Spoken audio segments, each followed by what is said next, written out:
ఓం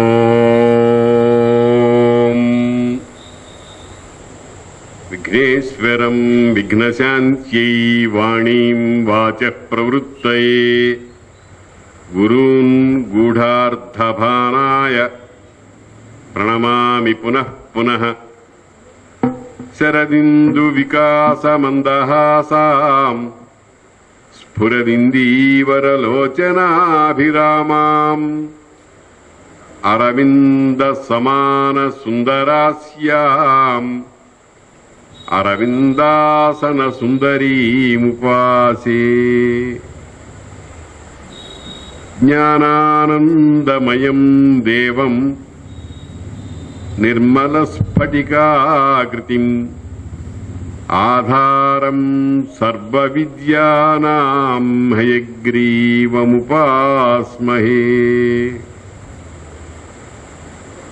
జగద్గురు శ్రీ చరణారవిందాభ్యాం నమః.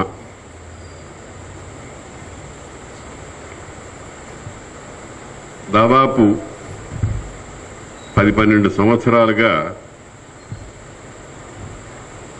కొల్లూరు రావాలి అని గాఢమైన వాంఛ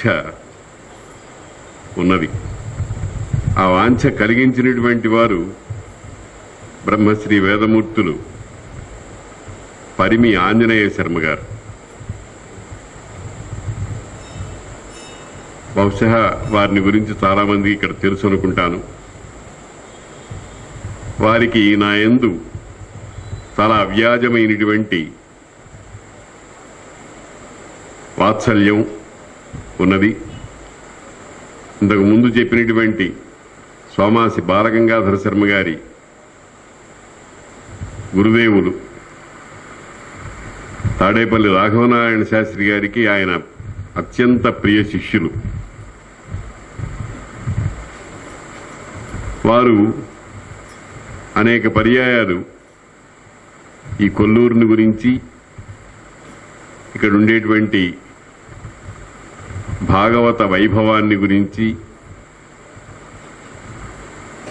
వింటున్నప్పుడల్లా కొల్లూరు రావాలి అనే చాలా గాఢమైన కోరిక ఉండింది. అయితే దేనికైనా సమయం రావాలి. ఈ భాగవత సప్తాహం శతతమ సప్తాహం. ఈ సందర్భంలో నాకు అవకాశం లభించింది.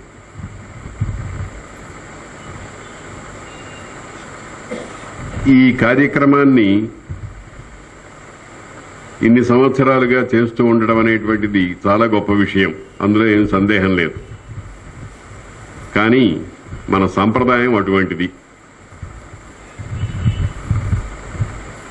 వినాయక చవితి పూజ ఎన్ని వేల సంవత్సరాలుగా చేస్తున్నాం మనం. అలాగే వరలక్ష్మీ పూజ ఎన్ని తరాలుగా మన ఇళ్లలో జరుగుతున్నాయి. అదేవిధంగా ఈ భాగవత సప్తాహం కూడా ఎప్పుడో పుణ్యాత్ములు ప్రారంభించారు. ఆ సమయ బలం, సంకల్ప బలం వల్ల అది కొనసాగుతుంది. ఆ లయము కొనసాగుతూనే ఉంటుంది.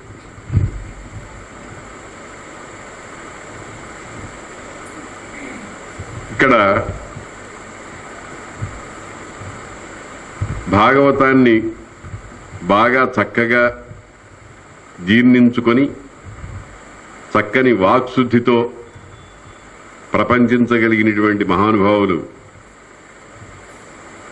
మద్దులపల్లి దత్తాత్రేయ శాస్త్రి గారు ఈ ప్రసంగాలు చేస్తున్నారని విన్నాను. వారి భాగవత ప్రవచనాలు నేను 1-2 వినటం సంభవించింది. అయితే మధ్య మధ్యలో ఇతరులు కూడా ప్రసంగాలు చేయవలసి రావటం అనేటువంటిది జరుగుతుంది. ఎందుకనంటే తేనెలు త్రావిన నోటికి జలములు అందింపయ్యే విశ్వేశ్వర అన్నారు విశ్వనాథ సత్యనారాయణ గారు. ఎప్పుడూ తేనె తాగుతూ ఉంటే మధ్య మధ్యలో కాస్త నోరు ఆ రసయిక ప్రవణమైనటువంటి నోటికి కొంచెం ఇంకొక రకమైనటువంటిది కూడా తగులుతూ ఉండడం అవసరం. ఆ రకంగా నేను కూడా ఈ భాగవతాన్ని గురించి కొన్ని మాటలు చెప్పాలి అని చాలా ఉత్సాహంగా ఉంది. ఒక 7-8 నెలల క్రితం శ్రీశైలంలో భాగవత సప్తాహం నిర్వహించుకున్నాం. మొన్న ఈ మధ్యన ఆషాఢ అమావాస్య పూర్వరంగంగా శృంగేరి మహాక్షేత్రంలో జగద్గురువుల సన్నిధానంలో భాగవత సప్తాహం మా ప్రత్యేకంగా మేము మా కుటుంబం నిర్వహించుకున్నాం. జగద్గురువులు చాలా దివ్యంగా ఆశీర్వదించారు. మాకక్కడ అన్ని ఏర్పాట్లు చేయించారు. పరమానంద భరితులమై తిరిగి వచ్చాం. భాగవతం అంటే ఏమిటి? భాగవతం అంటే భగవత్ శాస్త్రం. భగవంతుడి గురించి జ్ఞానం పొందటానికి అనువైనటువంటి ఒక మహాగ్రంథం. భాగవతం అంటే ఇంకో రకంగా చెప్పాలంటే అన్ని ఉపనిషత్తులు కలిపితే ఏమిటో భాగవతం అది. ఉపనిషత్తులు అని అంటే వాటిని ఇంకో మాటతో వ్యవహరిస్తూ ఉంటారు, బ్రహ్మ విద్య అని. బ్రహ్మమునకు సంబంధించిన విద్య. ఇక్కడ ఉండే వాళ్ళల్లో కొంతమందికి తప్పనిసరిగా చెప్పాలి గనక బ్రహ్మ వేరు, బ్రహ్మము వేరు. బ్రహ్మ అంటే సృష్టికర్త అయినటువంటి 4 ముఖాల దేవుడు. బ్రహ్మము అంటే ఆయన్ని పుట్టించినవాడు. బ్రహ్మమునకు సంబంధించినటువంటి విద్య బ్రహ్మ విద్య. విద్య అనే దానికి కూడా శాస్త్రకారులు చాలా మంచి అర్థం చెప్పారు. విద్యలు అంటే మామూలుగా ఏదో బతకడానికి పనికొచ్చేటువంటివి అని కాకుండా సా విద్య యా విముక్తయే అని చెప్పారు. దానిని విద్య అంటారు, ఏది విముక్తిని కలిగిస్తుందో అది అని. అంటే మానవుడు 84 లక్షల జీవరాశుల్లో మానవ జీవరాశి చాలా గొప్పది. జంతువునాం నరజన్మ దుర్లభం అన్నారు. మానవుడై పుట్టడం అనేటువంటిది చాలా గొప్ప విషయం. ఎందుకనంటే అది అనేకమైన సోపానాలు ఎక్కి ఎక్కి ఎక్కి ఎక్కి చిట్ట చివరి సోపానం దగ్గరికి వచ్చామన్నమాట.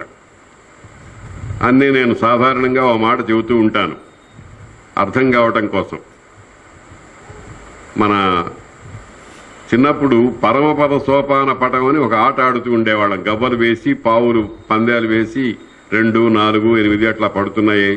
దాన్ని బట్టి పావు లెక్క వేస్తూ ఉండడం. ఆ పరమపద సోపాన పటంలో పెద్ద పాము ఉంటుంది పై గడిలో. ఆ పెద్ద పాము పక్క గడిలోకి వచ్చి చేరామన్నమాట మనం. నర్లం అంటే అది. అక్కడ తప్పటడుగు వేస్తే అధఃపాతాళం, అది దాటుకుంటే పరమపదం. అందుకని జంతువునాం నరజన్మ దుర్లభం. నరజన్మ ఆ విధంగా అతి దుర్లభమైనటువంటిది.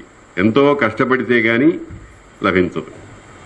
మనం ఏదో అనుకుంటున్నాం, పుట్టాం కదా, వెనకాల ఏం పుణ్యం చేసుకున్నామో, మనమేం పుణ్యం చేసుకున్నామో, మన తల్లిదండ్రులు ఏం చేసుకున్నామో, మన వంశం వాళ్ళు ఏం చేసుకున్నామో అవన్నీ మనకేం తెలియవు. ఏదో పుట్టాం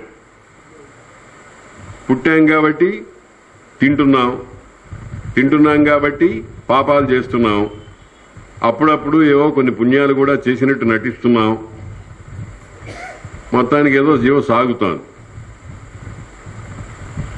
కానీ అది కాదు.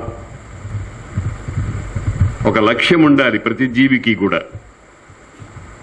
ప్రతి జీవికి లక్ష్యం ఉంటుంది. లక్ష్యం అంటే దాని దగ్గరికి చేరుకోవాలి. ఆ లక్ష్యం ఏమిటి అంటే విముక్తి, జనన మరణ రాహిత్యము. మళ్లీ పునరపి జననం పునరపి మరణం అనేటువంటి లక్షణాలు లేకుండా ఉండటం. అటువంటి స్థితి సంపాదించుకోవాలి మనం. ఆ స్థితి అతి సహజంగా రాదు, చాలా గొప్ప తపస్సు చేత సిద్ధిస్తుంది. తపస్సు 3 రకాలుగా ఉంటుందని భగవద్గీతలో చెప్పారు. కాయికమైన తపస్సు, వాచికమైన తపస్సు, మానసమైన తపస్సు అని. అంటే 3 కరణాలున్నాయి మనకి, మనస్సు, వాక్కు, కాయము. ఈ 3 చేత తపస్సు చేయాలి. ఆ తపస్సు చేసేటప్పుడు సాధారణంగా అనేకమైన విఘ్నాలు కలుగుతూ ఉంటాయి. తపస్సు చేయనివ్వరు దేవతలు మన్ని, ఎందుకంటే వాళ్ళ స్థానాన్ని కొట్టేస్తామేమో అని వాళ్ళకి భయం. ముఖ్యంగా ఇంద్రుడు ఎవరు తపస్సు చేసినా వాటికి ఏదో విఘాతం కలిగించడానికి ప్రయత్నం చేస్తూ ఉంటాడని పురాణాల్లో మనకు అనేకమైన కథలు ఉన్నాయి. వాటినన్నింటినీ తట్టుకోవాలి. లోకంలో 3 రకాలైన మనుషులు ఉంటారు. ప్రారంభింపరు నీచమానవులు, విఘ్న ఆయాస సంత్రస్తులై. ఈ పని చేస్తే ఏం విఘ్నం వస్తుందోనని అసలు మొదలుపెట్టరు. వాళ్ళు అట్టడుగు, వాళ్ళు అధములు. ప్రారంభింపరు నీచమానవులు విఘ్నాయాస సంత్రస్తులై, ప్రారంభించి పరిత్యజింతురు గురు విఘ్నాయత్తులై మధ్యములు. కొంత దూరం నడుస్తారు, అక్కడ ఏదో కాలం అడ్డం వచ్చింది, పోదాంలే, వెనక్కి తిరిగి వెళ్ళిపోదాంలే అనుకుంటారు. వీళ్ళు 2వ రకం వాళ్ళు.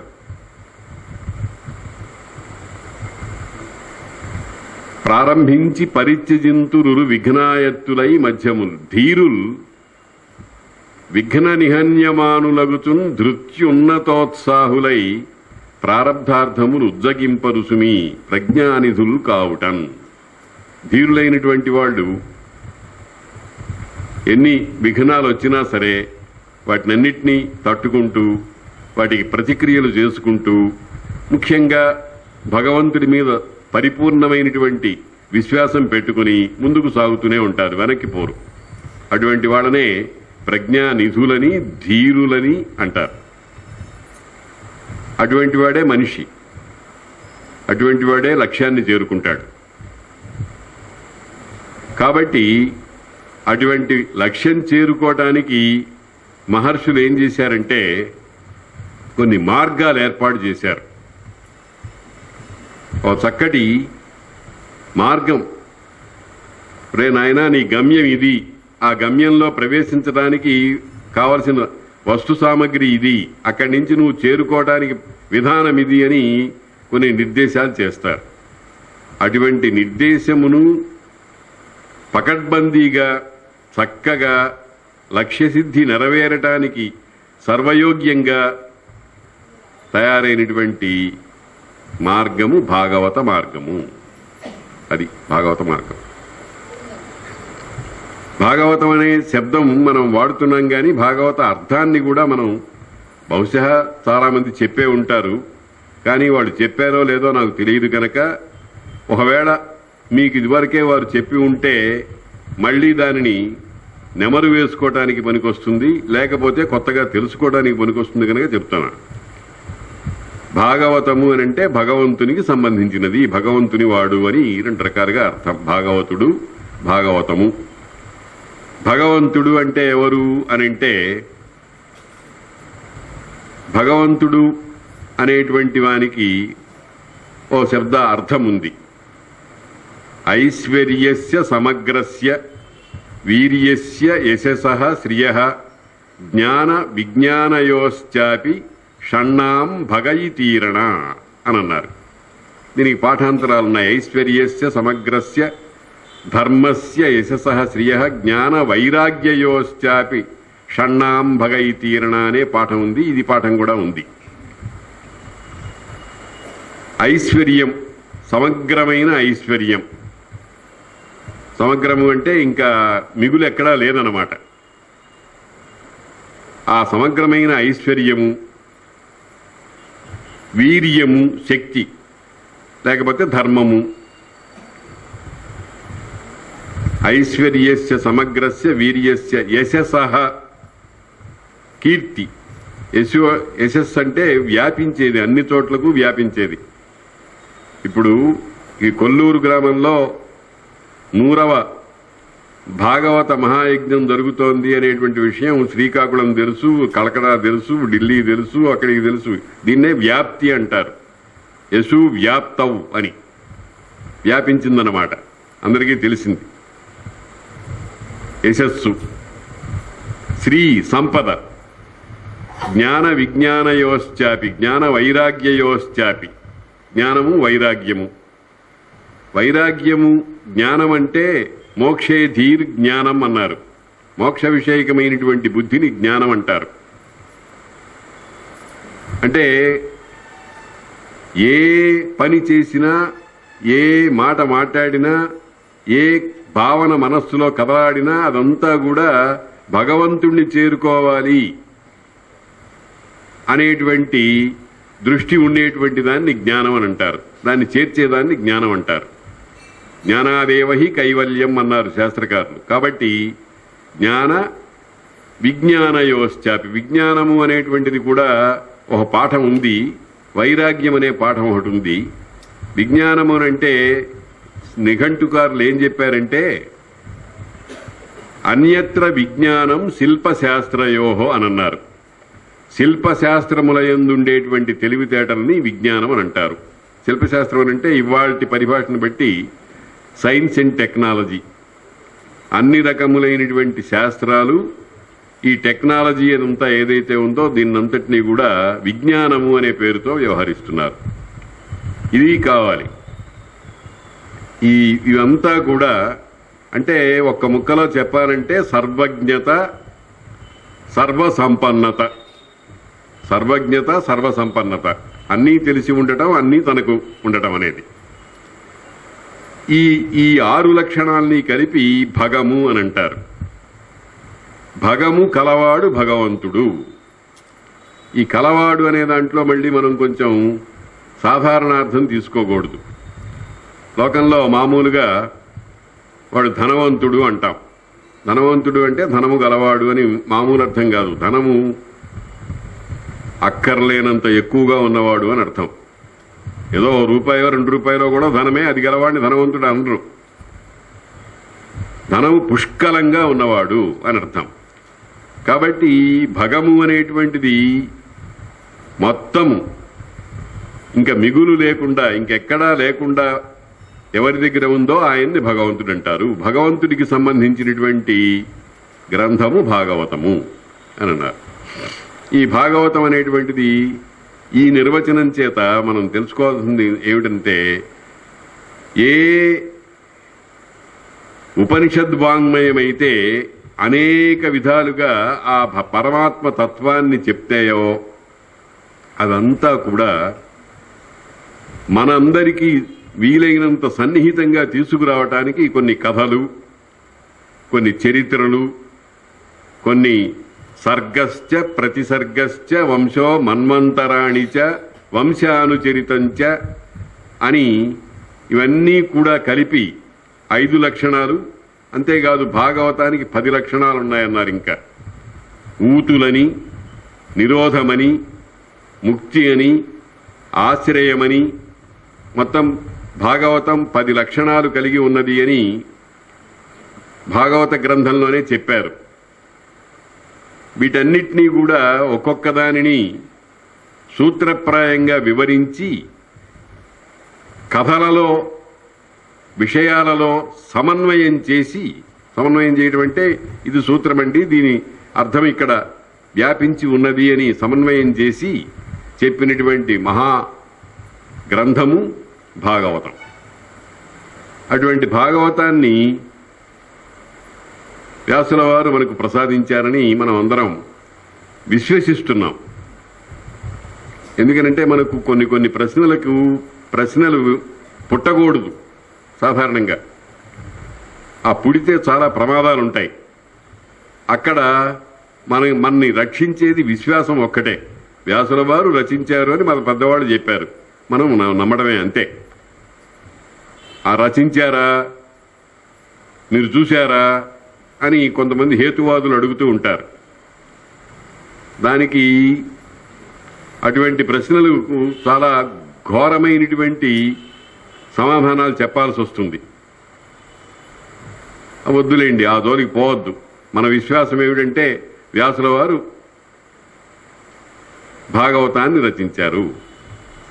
భాగవతాన్ని రచించినట్టుగా భాగవతంలోనే ఉంది, ప్రస్తావన ఉంది. ఎందుకు రచించారు అని అంటే, తక్కిన గ్రంథాల్లో, భారతము మొదలైన వాటిల్లో భగవత్కథను కొంచెం కొంచెమే చెప్పావు నువ్వు, అది పరిపూర్ణంగా చెప్పకపోవటం వల్ల నీకు కొరత కలిగింది అని అన్నీ రాసిన తర్వాత ఆయనకు ఒక నిర్వేదం పట్టు కూర్చుందిట. అష్టాదశ పురాణానాం కర్త సత్యవతీ సుతః అని 18 పురాణాలు రాశారు, భారతం రాశారు, బ్రహ్మసూత్రాలు రాశారు. ఇవన్నీ అయిన తర్వాత కూడా ఆయన మొహంలో రకమైనటువంటి దీనభావన కలిగిందిట. దీనభావన కలిగితే నారదుడు వచ్చి, ఏమిటయ్యా అంటే, ఏమిటో నేను ఇన్ని చెప్పాను కానీ ఏమిటో సరిగా లేదండి, నా మనస్సు తృప్తిగా లేదు అని అంటే, అప్పుడు చెప్పాడు ఆయన, ధర్మ ప్రోజ్జిత కైతవోత్ర కథిత అంటే తక్కిన వాటన్నిటిలోనూ కూడా ఆ భగవంతుడిని గురించి కొంచెం కొంచెం చెప్పావు.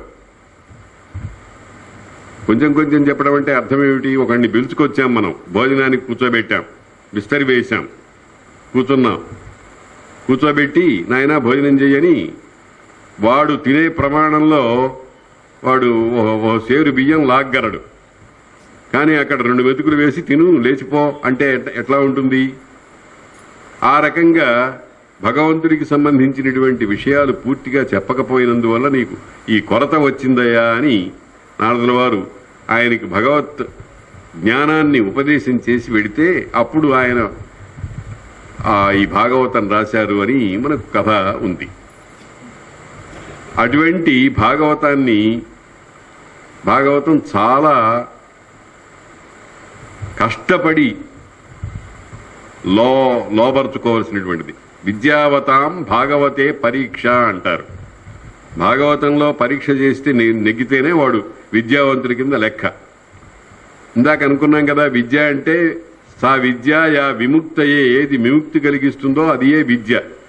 అటువంటి విద్య కలిగినటువంటి వాడు ఎవరయ్యా అని పరిశీలించాలంటే భాగవతంలో సమాధానాలు చెబితేనే వాడు విద్యావంతుడి కింద పరిగణింపబడతాడు, లేకపోతే కాదు. అటువంటివి చాలా కష్టమైనటువంటి పదాలు, కూర్పులు, సమాసాలు చాలా చాలా వింతగా ఉంటాయి. వాటిని మామూలుగా కాళిదాసు రఘువంశంలాగానో మరొకదానిలాగానో చదువుకోవడానికి వీల్లేదు, చాలా కష్టపడాలి. అందులో 18,000 శ్లోకాలు, 12 స్కంధాలు, వాటిల్లో అక్కడక్కడ కథలుంటాయి, చాలా చోట్ల తత్వం ఉంటుంది. ఆ కథల్లో అనేకమైనటువంటి రహస్యాలుంటాయి. మామూలుగా కథను కథగా తీసుకోకూడదు. పురాణ ఇతిహాసాల్లో ఉండేటువంటి కథల్ని మనం కథగా తీసుకోకూడదు, కాలక్షేపం కబుర్లుగా చెప్పకూడదు. ఎందుకు చెప్పుకోవాలి?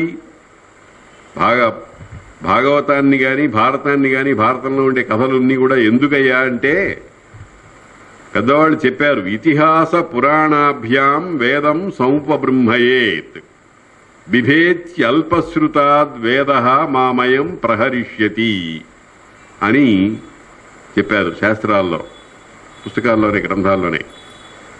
ఇతిహాస పురాణాభ్యాం, ఇతిహాసములు, పూర్వచరిత్రలు, పురాణములు, అష్టాదశ పురాణాలు, 18 పురాణాలు, వాటన్నిటినీ చేత వేదార్థాన్ని సముపబృంహణం చేసుకోవాలి. వేదార్థము మనకు పూర్తిగా అవగతమైందా కాదా అనేటువంటి దాన్ని స్థితిలో ఉంటే ఈ కథల ద్వారా దాన్ని పెంపొందింపజేసుకుని, ఓహో దీని రహస్యం ఇదా అని మనం అర్థం చేసుకోవాలి. ఇతిహాస పురాణాభ్యాం వేదం సముపబ్రహ్మయే. అట్లా కాకుండా చాలా మంది ఏం చేస్తారంటే బిభేతి అల్పశ్రుతాత్ వేద మామయం ప్రహరిష్యతి. కొంచెం అరకొర జ్ఞానం ఉన్నటువంటి వాడు అమ్మో వీడు నన్ను చంపేస్తాడని వేదం భయపడుతుందిట. ఎందుకంటే అక్కడ ఉండేటువంటి భావన ఒకటి, వీడు చెప్పేటువంటి అర్థం ఒకటి.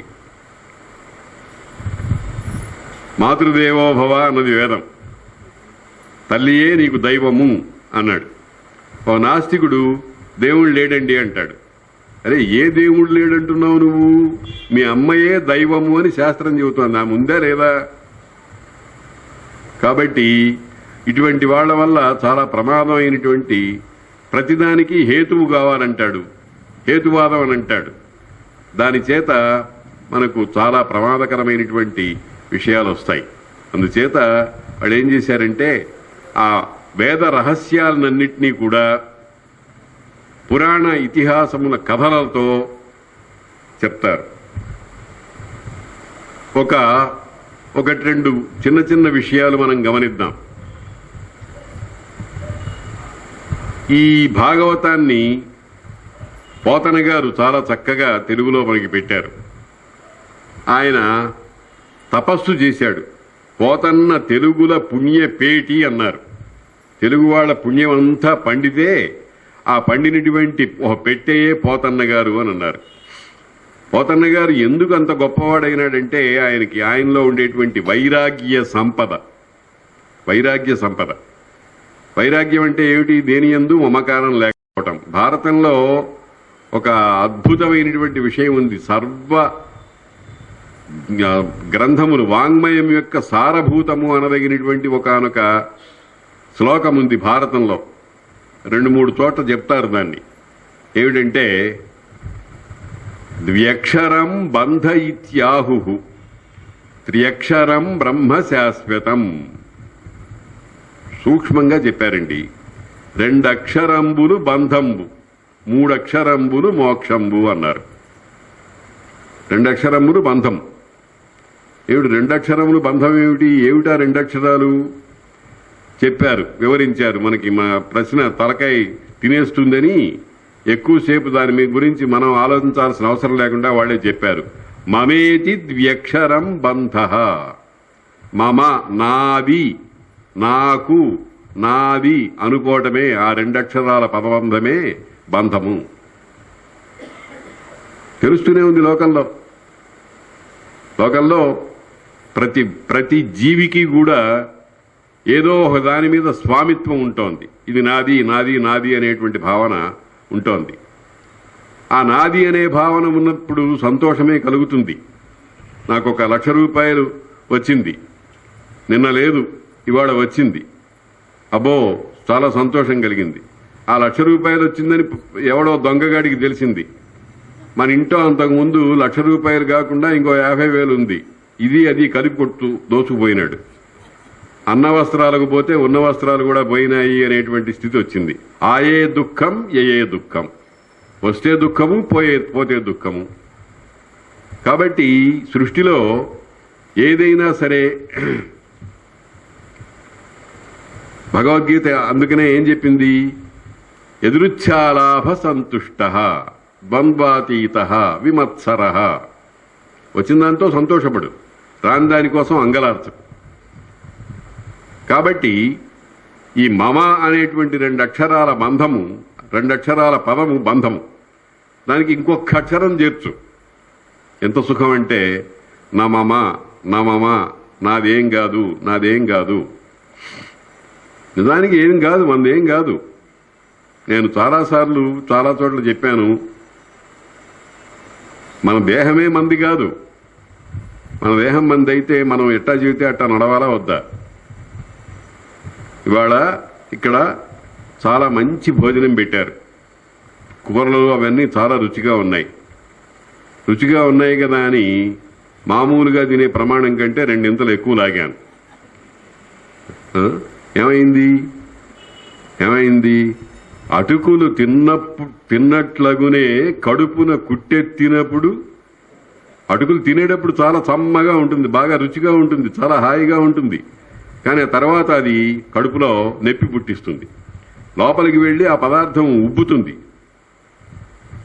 పిండి దోశలు అవి వేసుకోవడానికి పిండి రుబ్బి పెడితే అది గిన్నెలో పైకి వస్తుంది కదండి ప్రమాణం, అట్లాగే లోపలికి వెళుతుంది. ఆ లోపలికి వెళ్లి పొట్ట అంచుని తంతుంది. అయ్యో నాయనో అంటాం. ఎట్లా వేశామో, ఎంత సుఖంగా వేయగలిగామో అంత సుఖంగా తీయలేము. అప్పుడు రోగం వస్తుంది. ఇప్పుడు ఈ పొట్ట మనదేనా? దానికి వచ్చినటువంటి బాధను ఎట్లా పోగొట్టుకోవాలి తెలుస్తోందే? ఏమీ మనకేం తెలియటంలే. కాబట్టి దేనియందు కూడా మమకారం లేదు. ఏదో భగవంతుడు నిన్ను పుట్టించాడు, నీకు కొన్ని అవయవాలు ఇచ్చాడు, నిన్ను ఉండటానికి ఒక ఇల్లు ఏర్పాటు చేశాడు, నువ్వు తినటానికి కొన్ని పదార్థాలు తయారు చేశాడు, అన్నీ ఆయన ఇస్తున్నాడు. అందుకనే ఆయన మహానుభావుడు ఎవరైనా కుచేలుడు ఒక మాట అన్నాడు. కుచేలుడు అన్నాడు, రాతిలో కప్పక ఆహారం ఆతతముగనిడు దైవంబు మనకేల ఇడడు అన్నాడు భార్యతో. ఓ రాతిలో కప్ప ఉంటుంది, అది ఉలిబెట్టి కొట్టేటప్పటికి ఆ కప్ప గబక్కన బయటకు వస్తుంది, దాంతో కాస్త నీళ్లుంటాయి. ఆ నీళ్లు ఎక్కడికి ఎట్టా వెళ్ళినాయో, ఆ కప్ప ఎట్లా ఉందో, ఆ కప్ప బతకడానికి నీళ్లు పట్టాడు భగవంతుడు. మనం ఎందుకు వెంపర్లాడాలి అనుకున్నాడు ఆయన. ఇది నమమ, ఇది సుఖం. దాన్నే ఇంకో రకంగా చెప్పారు, కౌపీనవంత ఖలు భాగ్యవంత. ఏది అక్కర్లేదు అనుకున్నవాడు మహాభాగ్యవంతుడు. అందుకనే భగవంతుడికి ఒక పేరుంది, చక్కటి పేరుంది, పూర్ణకాముడు అని. పూర్ణకాముడు అంటే నాకు ఇది కావాలి అది కావాలనే కోరిక లేదు. మనం కాసేపు తపస్సు చేసినట్టుగా ముక్కు బిగించుకుని ఫోజు పెట్టి కూర్చున్నాం అనుకోండి, భగవంతుడు వచ్చాడు అనుకోండి, వస్తే ఏం కావాలరా నీకు అంటే ఓ పెద్ద లిస్టు చదువుతాం. ఎన్ని చదివినా గానీ ఎందుకు పనికిరానివే. ఓ చమత్కారమైన కథ చెబుతారు. వాడెవడో ఒక పిచ్చి వెధవ భగవంతుడు ప్రత్యక్షమయ్యి నీకేం కావాలరా అంటే నేనేం ముట్టుకుంటే అది బంగారం అయిపోవాలన్నాడు. గ్రాంటెడ్, ఆయన సొమ్మేం పోయింది, వాడు వస్తాడు తర్వాత చూద్దాంలే అని, సరే ఏం ముట్టుకుంటే అది బంగారం అయిపోవాలి. ఇంట్లో పాత్రలన్నీ ముట్టుకున్నాడు, బంగారం అయిపోయినాయి. ఇంటి గోడలు ముట్టుకున్నాడు, బంగారం అయిపోయినాయి. అన్నీ బంగారం అయిపోతుంది. వాడికి పట్టశక్యంగానే ఆనందం, అబ్బో బంగారం బంగారం బంగారం, నీళ్లు బంగారంగాను అంటూ ఉంటామే మనం, అలాగా అయిపోతుంది. కాసేపు అయిన తర్వాత ఇంకా ముట్టుకోవడానికి కొంచెం ఓపిక రావాలి, కాస్త అన్నం తిందాం అనుకున్నాడు. అన్నం ముట్టుకున్నాడు. అన్నం చేత్తో తీసుకుని నోట్లో పెట్టుకోవాలిగా. ఒకవేళ నోటితోనే డైరెక్ట్గా పసుగులా పట్టించినా ముట్టుకోవటమేగా. అన్నం ఏమైపోయింది? బంగారం అయింది. ఎవడైనా అన్నం తినగలడు కానీ బంగారం తింటాడండి? ఇక ఆ రోజు నుంచి వాడికి అన్నం తినే యోగ్యత లేదు. వాడికి ఒక మంచి ప్రియాతి ప్రియ అయినటువంటి కూతురు ఉంది. ఆ కూతురు వచ్చింది, నానా మన ఇల్లంతా బంగారం అయిపోతుంది అని. అమ్మా తల్లి అని దగ్గరికి తీసుకున్నాడు. బంగారం అయిపోయింది, ప్రాణం పోయింది. కాబట్టి ఏదైనా ఒక కోరిక కోరేటప్పుడు చాలా వివేకంగా అడగాలి. అందుకనే గొప్ప గొప్ప తపస్సు చేసినటువంటి ఋషులందరూ కూడా భగవంతుణ్ణి నాకు ఇది కావాలి అది కావాలని అడగరు, రాక్షసులు మాత్రమే అడుగుతారు. ఈ కోరిక కావాలి అని అడిగినటువంటి వాడు రాక్షసుడు. అంతేగాని ఋషులైనటువంటి వాళ్ళు చాలా వివేకంతో వాళ్ళు ఏమంటారంటే, నాకేది కావాలో నాకంటే నీకే ఎక్కువ తెలుసు, నీవు ఏది ఇవ్వదలుచుకుంటే అది ఇవ్వంటారు. అది వాళ్ళ యొక్క తపస్సు. కాబట్టి పూర్ణకాముడు, దాన్నే వైరాగ్యం అంటారు. దేనియందు వైరాగ్యమే. ఇంద్రియార్థేషు వైరాగ్యం అనహంకార ఏవచ భగవద్గీతలో చెప్పారు. కాబట్టి ఆ వైరాగ్యం అనేటువంటిది మనకు కావాలి. జ్ఞానం కావాలి. భగవంతుని యొక్క మహాగుణాలన్నీ తెలుసుకోవాలి. ఎందుకంటే భగవంతుడు మనకంటే చాలా చాలా చాలా పెద్ద స్థితిలో ఉన్నాడు అని తెలుసుకుంటే అతని గురించి వెళ్ళటానికి, ఆయన దగ్గరికి వెళ్ళటానికి మనకు మనస్సులో ఉత్సాహం పుడుతుంది. అందుకోసమని ఆయన మనందరికీ కూడా జ్ఞానాన్ని ప్రసాదించాడు. వ్యాసుల వారు భగవద్జ్ఞానాన్ని కల్పించారు. ఈ భగవద్జ్ఞానాన్ని కల్పించిన తర్వాత భగవద్గీత భాగవతంలోనే ఒక అద్భుతమైన పద్యం ఉంది. శుకుడు ఆయనకి ఏమక్కర్లేదు, గోచియులేక పోతున్నాడు. పోతుంటే అందరూ కూడా వెనకాల ఈ వ్యాస భగవానుడు కూడా ఓహో కుమార ఎం ప్రవ్రజంతమనుపేతమపేత కర్మం ద్వైపాయనో విరహ కాతర ఆదుహావ పుత్రా ఇది. అంటే ఆయనకి మమకారం ఇంకా అప్పటికి పోలే, కానీ ఆయనకి ఏం లేదు, నేను ఎందు మమకారం లేదు. అందుకనే ఆయన శుకుడు మహానుభావుడు గోదోహన కాలం అంత ప్రమాణం కూడా ఎక్కడా ఉండట. ఎక్కడైనా ఉంటే దాని ఎందు మమకారం పుడుతుంది. అందుకని నిత్య సంచారి, నిరంతరం పోతూనే ఉంటాడు, ఎక్కడా ఉండడు. ఎక్కడ ఉంటే అక్కడ ఇది నాది అని, నాకు కావాలి అనేటువంటి భావన ఏర్పడుతుందన్నమాట. అటువంటి వాడు పరీక్షిత్ మహారాజుకి భాగవతం చెప్పడం కోసం వారం రోజులు ఉన్నాడు ఆయన. ఎందుకంటే అక్కడ భగవద్జ్ఞాన అనురాగం ఆయనకి అటువంటిది. భగవద్జ్ఞానాన్ని ఎవరికైనా బోధించాలి. ఆయన ప్రార్థించాడు, ఈయన చెప్పాడు. భాగవతం 7 రోజుల్లో భాగవతం అంతా చెప్పాడు. ఆ సందర్భంలో ఓ మాట అన్నారు భాగవతంలో, ఏమిటంటే ఆత్మా రామాశ్చ మునయః నిర్గ్రంథాప్యురుక్రమే కుర్వంతి అహైతుకీం భక్తిం ఇత్థం భూతగుణో హరిః. చాలా అద్భుతమైన శ్లోకం. ఆత్మారాముడు, ఆత్మరమణం, ఆత్మయందు మాత్రమే రమించే లక్షణం కలిగినటువంటి వాళ్ళు. మనం అందరం కూడా భౌతిక విషయముల యందు రమణం కలిగిన వాళ్ళం. భౌతిక విషయాలంటే శబ్ద స్పర్శ రూప రస గంధాలు. మంచి శబ్దం వినాలనుకుంటూ ఉంటాం, మంచి రూపాన్ని చూడాలనుకుంటూ ఉంటాం, మంచి స్పర్శ మనకు కలగాలనుకుంటూ ఉంటాం, మంచి రుచికరమైన పదార్థం కావాలి అని అనుకుంటూ ఉంటాం. గంధం, మంచి సువాసన కావాలి అనుకుంటూ ఉంటాం. ఇవన్నీ కూడా వస్తాయి, కానీ ఎటువంటివి? ఆగమా అపాయిన, వస్తూ ఉంటాయి, పోతూ ఉంటాయి. వచ్చినప్పుడు సంతోషపడి, పోయినప్పుడు ఏడుస్తాం అన్నమాట. అది లేకుండా ఉండాలి. అందుకని ఆగమ అపాయిన తాన్ తితిక్షస్వ. భౌతిక విషయాల మీద ఆసక్తి అనేటువంటిది ఆ రకంగా చెడగొడుతుంది మనిషిని. ఎందుకనంటే అవి అనిత్యములు. అనిత్యములైనటువంటి వాటిని పట్టుకుని వేలాడటం ఎటువంటిది? కుక్కతోక పట్టుకుని గోదావరి ఈదటం లాంటిది.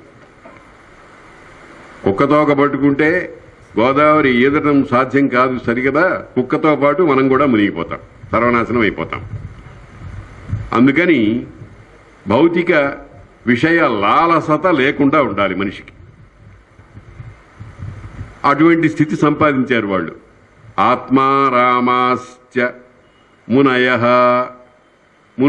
మునులు అంటే మౌనం ధరించినటువంటి వాళ్ళు. అంటే వాళ్ళు మాట్లాడరు. ఎందుకు మాట్లాడరు అంటే అనవసరమైనటువంటి లౌకిక విషయాలను గురించి వాక్ సంపదను దుర్వినియోగం చేయటం వాళ్ళకి ఇష్టం ఉండదు. ఎందుకంటే ఏదన్నా ఒక మాట మాట్లాడితే దాని నుంచి అనేకమైనటువంటి అనర్థాలు వస్తూ ఉంటాయి, అర్థాలు వస్తూ ఉంటాయి, అనర్థాలు వస్తూ ఉంటాయి. కాబట్టి మునయః ఆ మాటను వ్యర్థం చెయ్యరు. ఆత్మారామాశ్చ మునయః నిర్గ్రంథాః. ఏ విధమైనటువంటి ముడులు లేని వాళ్ళు, ఏ రకమైనటువంటి సంఘాలు లేనిటువంటి వాళ్ళు, ఏ విధమైనటువంటి గ్రంథాలు లేని వాళ్ళు. గ్రంథాలంటే జ్ఞాన సాధనాలైనటువంటి అవన్నీ కూడా వాళ్ళు ఆ గ్రంథాల్లో చెప్పినటువంటి సర్వ విషయాల్ని కూడా వాళ్ళు గ్రహించి ఉన్నారు కనుక వాళ్ళకి మళ్ళీ గ్రంథ అవసరం లేదు. అయినా ఉరుక్రమే అహైతుకీం భక్తిం కుర్వంతి. ఉరుక్రముడైనటువంటి శ్రీ మహావిష్ణువునందు అహైతుకమైన, ఎందుకు చేస్తున్నావురా అంటే ఎందుకు చేస్తున్నానంటే చేయకుండా ఉండలేను కనుక చేస్తున్నాను అని. ఏమిట్రా గడ్డి తింటున్నావు అన్నాడు ఒక గురువు గారు శిష్యుణ్ణి. ఇప్పుడేమిటి స్వామి, పుట్టినప్పటి నుంచి తింటున్నాను అన్నాడు వాడు.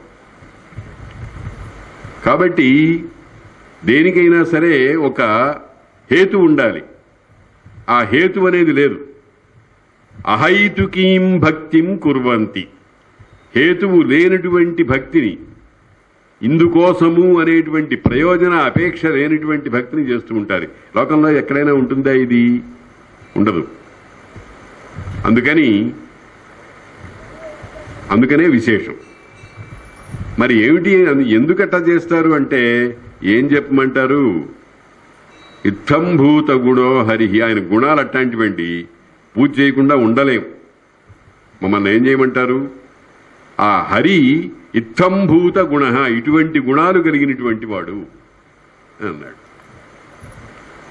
కాబట్టి ఇక్కడ దాన్నే శాస్త్రాలు ఏమని చెప్తున్నాయి? నిష్కామ కర్మ, ఏది కోరద్దు, నైష్కర్మ్య సిద్ధి.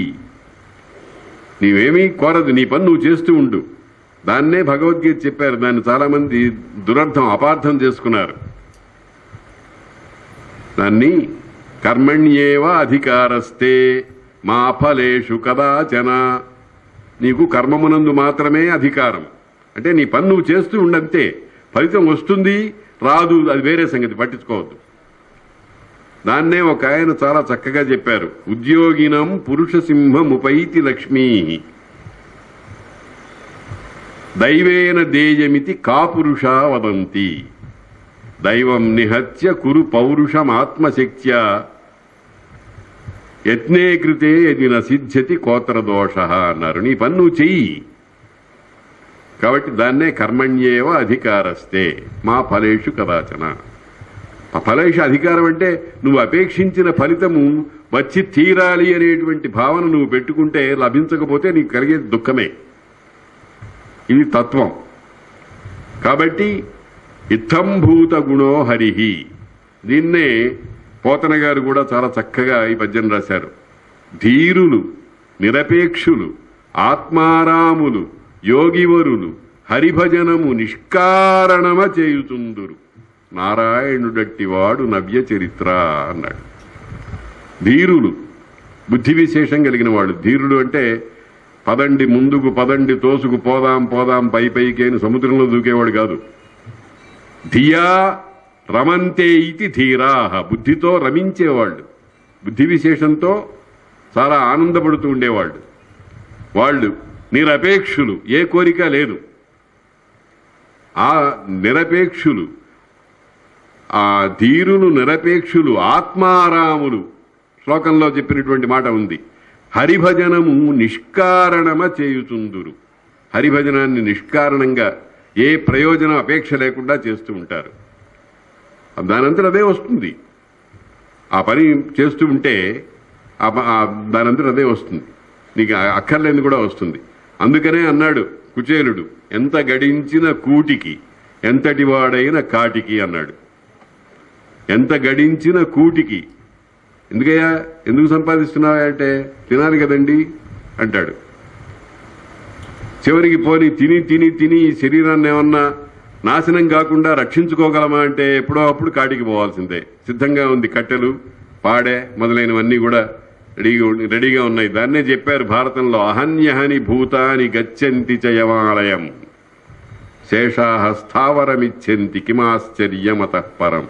రోజు కొన్ని వేల లక్షల జీవులు వల్లకాటికి పోతున్నాయి. తక్కిన వాళ్ళంతా మేము మాత్రం ఉండాలండి అనుకుంటూ ఉంటారు. ఇంతకంటే ఆశ్చర్యమే ఉంది అని అన్నారు. శేషాహ స్థావరమిచ్చంతి కిమాశ్చర్యమతః పరం. ఎందుకంటే జాతస్య హి ధ్రువో మృత్యు ధ్రువం జన్మ మృతస్య చ అని చెప్పారు. అవన్నీ చూస్తూనే ఉన్నాం, లోకంలో జరుగుతూనే ఉన్నాయి. రేపు నోటీస్ వస్తుందనుకోండి యమధర్మరాజు గారి దగ్గర నుంచి, ఒరే నీ పని అయిందిరా అని అంటే, స్వామి నాకు ఇంకా 4-5 పనులున్నాయి, 2 రోజులు పోస్ట్ పోన్ చేయి అంటే చేస్తాడా యముడు? ఆయనకి ఆ హక్కు ఆయనకే లేదు. ఎందుకంటే ఆయనకు కూడా భయం ఉంది. ఆయన కూడా భయంకరమైనటువంటి స్థితిలోనే ఉన్నాడు. భీషాస్మాద్వాతః పవతే భీషోదేతి సూర్య భీషాదగ్నిశ్చ వాయుశ్చ మృత్యుర్ధావతి పంచమః. ఆ మృత్యుదేవత జీవుల వెనకాల పట్టి చంపడానికి పరిగెత్తుకుంటూ వస్తాట. ఎందుకంటే చంపకపోతే చంపుతానని వెనకాల అనే తత్వం ఉంది. కాబట్టి తప్పించుకోలేడు. కాబట్టి ధీరులు నిరపేక్షులు ఆత్మారాములు యోగివరులు హరిభజనము నిష్కారణమ చేయుతుందురు నారాయణుడట్టివాడు నవ్య చరిత్ర అని అన్నాడు పోతన గారు. అటువంటి వాడు నారాయణుడు. కాబట్టి భాగవతం ఏం చేస్తోంది? నారాయణ తత్వాన్ని ఎన్ని విధాలుగా ప్రపంచించవచ్చునో అన్ని విధాలుగా చెప్పింది. ప్రపంచించడం అంటే ఏమిటనమాట? విస్తరించి చెప్పటం. ఏమి చెబితే ఎంత చెప్పితే అర్థమవుతుందో అంతదాకా చెబుతూ ఉండటం. ఆ రకంగా చెప్పేటప్పుడే అనేకమైనటువంటి కథలు వచ్చినాయి. అందులో మనకు చాలా ప్రసిద్ధమైనటువంటి కథ గజేంద్ర మోక్షం ఉంది, తర్వాత ప్రహ్లాద కథ ఉంది, వామనావతార కథ ఉంది, రుక్మిణీ కళ్యాణం ఉంది. ఇంకా వీటన్నిటికంటే కూడా చాలా గంభీరమైనటువంటి చతుర్థ స్కంధంలో పురంజనోపాఖ్యానం అని ఒకటి ఉంది. ఆ పురంజనోపాఖ్యానం మనం సాధారణంగా దాని జోలికి పోము. ఆ పురంజనోపాఖ్యానం చాలా గొప్ప కథ. ఏమిటంటే అందులో ఉన్న గొప్పతనం ఏమిటంటే దాంట్లోకి వెళితే మనం బయటపడలేం గనక వెళ్ళను, కానీ దాని గురించి 2 మాటలు చెబుతాను. పురంజనోపాఖ్యానం. పురంజనుడు, పురమునందు ఉండేటువంటి జనుడు. పురము అంటే దేహం, దేహంలో ఉండే జనుడు జీవుడు. వాడిని ఒక రాజుగారిగా చెప్తాడు. వాడు పడిన అవస్థలు, వాడికి సంభవించినటువంటి కష్టాలు, చిక్కులు మొదలైనవన్నీ చెప్పేస్తాడు. ఈ పురంజనోపాఖ్యానంలో ఏం చేశారంటే భాగవతం ఇవన్నీ కూడా కోడ్ లాంగ్వేజ్ అండి. కోడ్ లాంగ్వేజ్, గుప్త భాష. ఇప్పుడు గజేంద్రుడు అంటే ఏమిటండి? ఓ ఏనుగా. ఆ ఏనుగు స్తోత్రం చేసిందా? ఏమండి కొంచెం వేళాకోళంగా ఉంటుంది కదా. లావక్కింతయు లేదు ధైర్యము విలోలంబయ్యే ప్రాణంబులుంఠావుల్ దప్పెను మూర్ఛవచ్చే తనువుండస్యన్ శ్రమంబయ్యడిన్ నీవే తప్పైత పరం బెరుగమన్నింపందగుందీను నిన్రావే ఈశ్వర కావవే వరద సంరక్షింపు భద్రాత్మక అన్నమిత ఏనుగు. ఇంకా లోకంబులు లోకేశులు లోకస్థులు తెగిన తుదినలోకంబగు పెంచి కటికవ్వలయబ్బండే కాకృతి ఐ వెలుంగు అట్టి హరినే భజింతున్ అందట. మనకు కూడా అప్పుడప్పుడు ఏనుగులు తటస్థపడుతూ ఉంటాయి. ఆ ఏనుగుతో ఎప్పుడన్నా మనం మాట్లాడామండి? ఎప్పుడన్నా మాట్లాడామా మనం? మరి పోతన గారును వ్యాసుల వారు ఆ ఏనుగు అత్యద్భుతమైనటువంటి వేదాంత సూత్రాలన్నింటినీ కూడా చెప్పినట్టుగా వర్ణించారు. అయితే ఇది మన ఆక్షేపణ కాదు. దీంట్లో మనం గమనించవలసింది ఏమిటంటే వాళ్ళు మహర్షులు గనక వాళ్ళకి ఏనుగుల భాష వచ్చు, కుక్కల భాష వచ్చు, పురుగుల భాష వచ్చు, సర్వము వచ్చు. వాళ్ళు మనకు అంటే మనుష్యులకు చెబుతున్నారు గనక మనుష్య భాషలో చెప్పారు. అంతేగాని వాటికి ఆర్తి ఉండదని కాదు. మీరు గమనించండి, లోకాన్ని గమనిస్తూ ఉండండి. పశుపక్ష్యాదుల్లో కూడా మనకు కలిగేటువంటి భావాలు, దుఃఖాలు, వాటిని బహిర్గతం చేసేటువంటి లక్షణాలు ఇవన్నీ ఉంటాయి. నేను ఒకసారి చూశాను చాలా స్పష్టంగా. పొద్దున్నే 6 గంటలకి మా యూనివర్సిటీ నుంచి సైకిల్ వేసుకుని అనంతపురం వెళ్ళా. సన్నగా చీకటి చినుకు పడుతోంది. చినుకు పడుతుంటే ఆ చెట్టు కింద నుంచున్నా. ఆ చెట్టు కింద నుంచుంటే ఒక దృశ్యం అండి. ఒక గాడిద, తల్లిగాడిద, పిల్లగాడిద చచ్చిపోయింది. ఈ తల్లిగాడిద మొహం చూస్తే మనం ఎట్లా దుఃఖిస్తున్నామో అట్లా దుఃఖిస్తున్న లక్షణాలన్నీ కనిపించినాయండి అక్కడ. ఆ చచ్చిపోయిన పిల్లగాడిద ఉందే, ఆ పిల్లగాడిద దగ్గరకు అప్పుడప్పుడు వెడుతుంది, కాసేపు అక్కడ నుంచుంటుంది, ఆ కన్నీళ్లు గారుస్తుంది, మళ్ళీ యువతలకు వస్తుంది. ఆ చచ్చిపోయిన పిల్లగాడిది మీద ఏ కాకో వారితే వచ్చి గబగబా వెళ్లి దూకి దాన్ని తరిమేస్తూ ఉంటుంది. ఇదంతా దాని భాషే. అంత దూకడం అక్కర్లేదండి. ఇవాళ మనం కూడా ఒక మాట అంటున్నాం, బాడీ లాంగ్వేజ్ అంటున్నాం. మనం ఏమిటా లుక్ అంటున్నాం. అంటే ఒక చూపు చూస్తే అందులో భావాలు ఉంటాయి.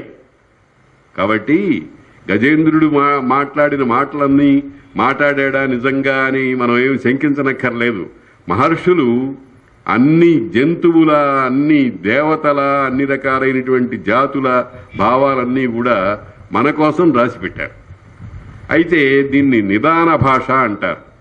ఇందులో అర్థాలుంటాయి. ఇవన్నీ కూడా కథలుగా చెప్పినా ఆ కథల్లో అనేకమైనటువంటి అర్థాలుంటాయి. అక్కడ పోతన గారు కూడా చాలా చాలా గొప్ప గొప్ప విషయాలు చెప్పారు. పాదద్వంద్వము నేలమోపి పవనున్ బంధించి పంచేంద్రియోన్మాదంబున్ పరిమార్చి బుద్ధిలతకున్ మారాకుహత్తించి నిష్ఖేద బ్రహ్మ పదావలంబనరతిన్ క్రీడించు యోగీంద్రు మర్యాదన్ నక్రము విక్రమించే కరిపాదాక్రాంతి నిర్వక్రమై. మొసలిట ఏనుగు కాలు పట్టుకుందిట. అది ఎట్లా ఉందంటే యోగి ఉన్నట్టుగా ఉంది అని అన్నాడు. వీటిలో మనం ఏం చేసుకోవాలి? ఈ భాషనంతటినీ కూడా డీకోడ్ చేసుకోవాలి. అంటే ఏనుగని అర్థం కాదు. సంసారం అనేటువంటి సముద్రంలో మొసలి కోరల వంటి సంసార సముద్రంలో పట్టు చిక్కుపోయి తెముల్చుకోలేనిటువంటి జీవుడే ఏనుగు. అటువంటి వివరణ చేసుకుని మనం ఆ కథా సారాంశాన్ని తీసుకోవాల్సి వస్తుంది. అయితే ఒక్క పురంజనోపాఖ్యానంలో మాత్రం ఏం చేశారంటే అటు వ్యాసుల వారు ఇటు పోతన గారు ఇద్దరు కూడా కోడ్ లాంగ్వేజీలో కథ చెప్పి డీకోడ్ చేసి చూపించారు. పురంజనుడంటే ఏమిటి, ఆయన అట్లా వేటకు వెళ్ళటం అంటే ఏమిటి, ఆ వేట అంటే ఏమిటి, దాని సారాంశం ఏమిటి అని ఈ రకంగా ఆ కథంతా కూడా అందులో ఉండేటువంటి భావాత్మకమైనటువంటి విషయాన్నంతా వివరించి చెప్పారు. ఆ ఒక్క కథలోనే చెప్పారు. అది సూచన అన్నమాట. తక్కిన కథల్లో కూడా మనం అటువంటి డీకోడ్ చేసుకుని చూడాలి అని దాని అర్థం. ఎందుకంటే అన్నీ ఒకే రకంగా చెప్పరు. ఒక్కొక్క దానిని ఒక్కొక్క రకమైనటువంటి విషయంతో చెప్తూ ఉంటారన్నమాట. కాబట్టి ఈ భాగవతంలో పురంజనోపాఖ్యానం అనేటువంటిది చాలా అద్భుతమైనటువంటిది. గజేంద్ర మోక్షం అనేటువంటిది చాలా గొప్పదైనటువంటిది. వామన చరిత్ర ఉంది. వామన చరిత్రలో మీకు అందరికీ తెలుసును, వామనుడు త్రివిక్రముడు కావటం. వామనుడు అంటే పొట్టివాడు. పొట్టివాడు అంటే అర్థమేమిటి? నేలకు ఆ ఆముక్తమాల్యదలో అంటాడు, సంగతి ఏవోయి ఇసుమంత టింగణావు తత్వ నిర్ణయవాదంబు తరమె చేయ. ఒకడు మహాపండితులు ఉన్నటువంటి దాంట్లో భగవంతుడు పంపిస్తే వాదం చేయడానికి వెళ్ళేటప్పటికి వీడిని చూస్తే, అరే భూమికి జ్ఞానుడు లేవు, నువ్వు వాదం చేస్తావా? ఓడితే నీయు వద్దు మొర్రోయనంగా దింగమును కట్టక ఉడుగము ఎరింగి నొడువు. నువ్వు ఓడిపోతే నీ మెళ్ళ బలాత్కారంగా లింగం కడతాం అని ఆ శైవ రాజు అన్నమాట. కాబట్టి గుజ్జు కొండొక గుజ్జు రూపమును అని గణేశ్వరుని అంటామే, ఆ రకంగా వామన స్వరూపంలో వచ్చాడు భగవంతుడు. వామన స్వరూపంలో రావడం అనే దానికి అర్థం ఏమిటంటే అణోరణీయాన్ మహతో మహీయాన్ ఆత్మా గుహాయాం నీతోస్య జంతో తమక్రతుం పశ్యతి వీతశోకో ధాతు ప్రసాదాన్ మహిమానమీశం అని మంత్రం. ఆ వామన రూపంలో వచ్చాడు. వామన రూపంలో వచ్చి ఏమైనాడు? ఆయన త్రివిక్రముడైనాడు. త్రివిక్రమణు, 3 పాదాల ఆక్రమణం కలిగినటువంటి వాడు ఆయన త్రివిక్రముడు. ఆయన్నే ఉరుక్రముడు అంటారు. ఉరుక్రముడు అంటే పెరిగాడు. ఎక్కడ పెరిగాడు? ఆ సూర్యబింబము మొట్టమొదట ఛత్రంలా అయిందిట పైన ఈ వామనుడికి. పెరగడం ప్రారంభించిన తర్వాత కంఠాభరణం అయిందిట. ఇంకా పెరిగిన తర్వాత గుండె మీద ఉండేటువంటి మణిలాగా అయిందిట. ఇంకా కొంచెం పెరగడం ప్రారంభించేటప్పటికి పాదపీఠ అయిందిట. ఆ కాలికి వేసుకునే అందెలాగా అయిందిట. అంటే ఎక్కడున్నాడు ఆయన? ఎట్టా పెరిగాడు? ఇంతింతై వటుడింతయై మరియు తానింతై నభోవీధిపైనంతై తోయద మండలాగ్రమున కల్లంతై ప్రభారాశిపైనంతై సత్యపదోన్నతుండగుతు బ్రహ్మాండాంత సంవర్తియై అన్నారు. ఇందాక నేను ఒక మాట అన్నాను, ఏమిటి? ఇతిహాస పురాణాభ్యాం వేదం సముపబృంహయేత్. ఇతిహాస పురాణాల చేత వేదాన్ని సముపబృంహ చేసుకోవాలి. ఈ కథ వేదార్థమే. అణోరణీయాన్ మహతో మహీయాన్. ఆ మహావస్తువు కంటే సృష్టిలో చాలా గొప్పది. దాన్నే ఇంకొక వేదవాక్యంతో కూడా మనం సమన్వయించుకోవాలి. పాదో అస్య విశ్వభూతాని త్రిపాదస్య అమృతం దివి. ఆ పరమాత్మ యొక్క 4వ భాగంలో ఈ కాలు మోకాలు దాకా అనుకోండి సుమారుగా. ఈ మోకాలు దాకా విశ్వభూతాని సమస్తమైనటువంటి లోకాలు భూతాలు అన్నీ ఉన్నాయట. పాదోస్య విశ్వభూతాని. దాన్నే భగవద్గీతలో కూడా భగవంతుడు అదే మాట చెప్పాడు. విష్టభ్యాహమిదం కృత్స్నం ఏకాంశేన స్థితో జగతు. నేను ఈ జగత్తునంతటినీ కూడా ఆక్రమించి ఒక అంశతో అన్నాడు. ఇంకా త్రిపాదూర్ధ్వముదైత్ అన్నాడు. ఈ పాదం దాకా మోకాటి దాకా ఉన్నాయట. ఏమిటున్నాయి? 14 లోకాలు. విశ్వం 14 లోకాలు. ఊరాది ఊర్ధ్వలోకాలు 7, అతలాది క్రింది లోకాలు అధోలోకాలు 7.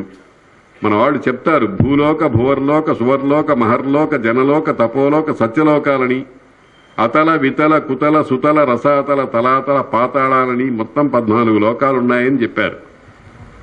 ఆ 14 లోకాలు కూడా ఆ పరమాత్మ యొక్క 4వ భాగంలో ఉన్నాయట. ఇంకా పైన ఎట్లా తెలుసుకోవటం ఆయన గురించి తెలుసుకోవటం? అందుకోసమని దాన్నే చమత్కారంగా కథ చెప్పారు. బలిచక్రవర్తిని ఇట్లా పెరిగి ఆయన ఏం చేశాట, నాకు 3 అడుగుల నేల ఇవ్వు అన్నాడు. 3 అడుగుల నేల అంటే ఇదిగో ఒక కొలత, ఒక పాదం అడుగట్ట వేస్తాం. 1, 2, 3 ఇట 3 అడుగుల నేల కావాలి అని అన్నాడు. వాడికి అర్థం కాలే. భగవతత్వం వాడికి అర్థం కాలేదు. ఎందుకనంటే అర్థం కానివాడు తిట్టడం కాదు కానీ రాక్షసుడు.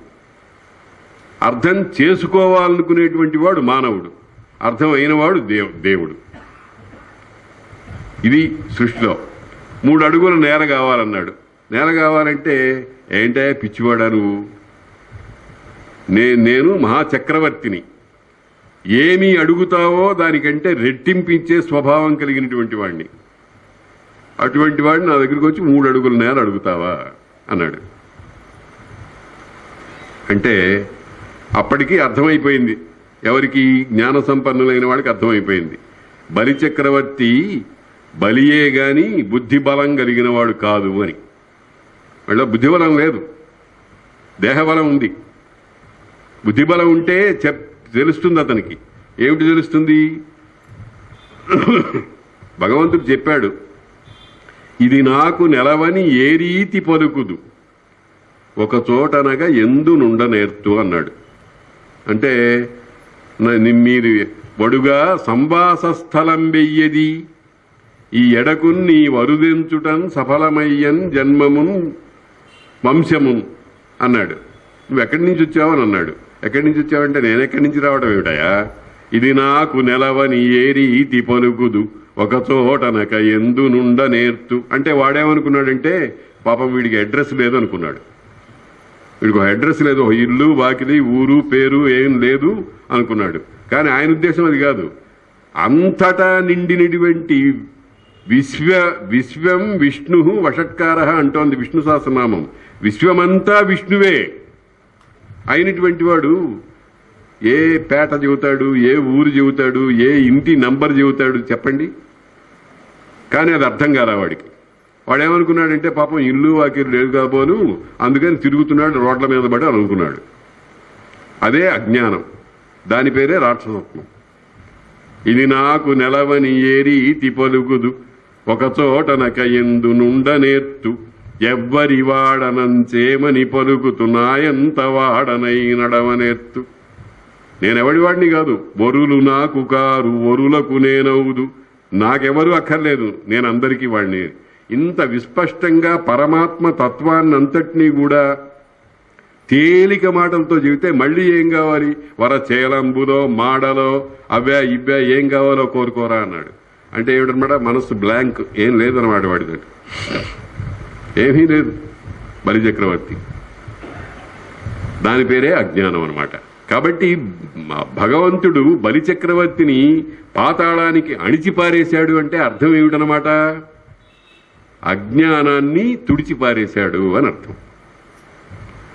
పాపం మామూలుగా మనమందరం ఏమంటామంటే, మామూలుగా కథ తీసుకుని బలిచక్రవర్తి అంటే ఒక రాక్షసుడు, విష్ణువు అంటే ఒక దేవుడు, ఆయన ఏదో ఈయన అడుక్కోవడానికి వచ్చాడు, ఆయన అడిగిందని ఈయన ఇచ్చాడు, ఆయనకి అన్యాయం చేసేసాడు, వాడి నెత్తి మీద అడుగు పెట్టి పాదం తొక్కిపారేశాడు, ఇదంతా చాలా అన్యాయము, మీ దేవుళ్ళంతా ఇట్లాంటి వాళ్లే అని టామ్ కొట్టే ఒక జాతి ఉంది, భయంకరమైన జాతి. మనని అది అటువంటి ప్రశ్న వేసుకోమని కాదు ఆ కథ చెప్పింది వ్యాసుల వారు. భగవంతుని యొక్క అప్రమేయత్వాన్ని నిరూపించారు. అప్రమేయుడు భగవంతుడు. అప్రమేయుడు అంటే ఏ కొలతలకు అందనివాడు. ఎక్కడుంటాడు? తల్లిదండ్రులు ఎవరు? ఎవ్వని వాడనంచేమని పలుకుదు నాయంత వాడనై నడవనెత్తు. ఏమి చదువావు అనంటే చదువు అన్ని అది నేర్తు నిధి నేర్తునని ఏల చెప్పంగ నేరుపులన్నీయు నేర్తు. ఏమన్నారు? భగవంతుని గురించి చెప్తూ ఆధారం సర్వ విద్యానాం అన్నారు.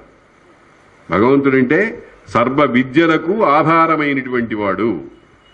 అటువంటి సర్వ విద్యలకు ఆధారమైనటువంటి వాడికి నీకు ఎంఏ డిగ్రీ ఉందా? ఎంఏ డిగ్రీలో ఫస్ట్ క్లాస్ ఉందా? ఫస్ట్ క్లాస్ అంటే అర్థం ఏమిటో తెలుసు కదండి. 60 మార్కులు రావాలి. 60 మార్కులు రావాలంటే అర్థం ఏమిటో తెలుసు కదండి.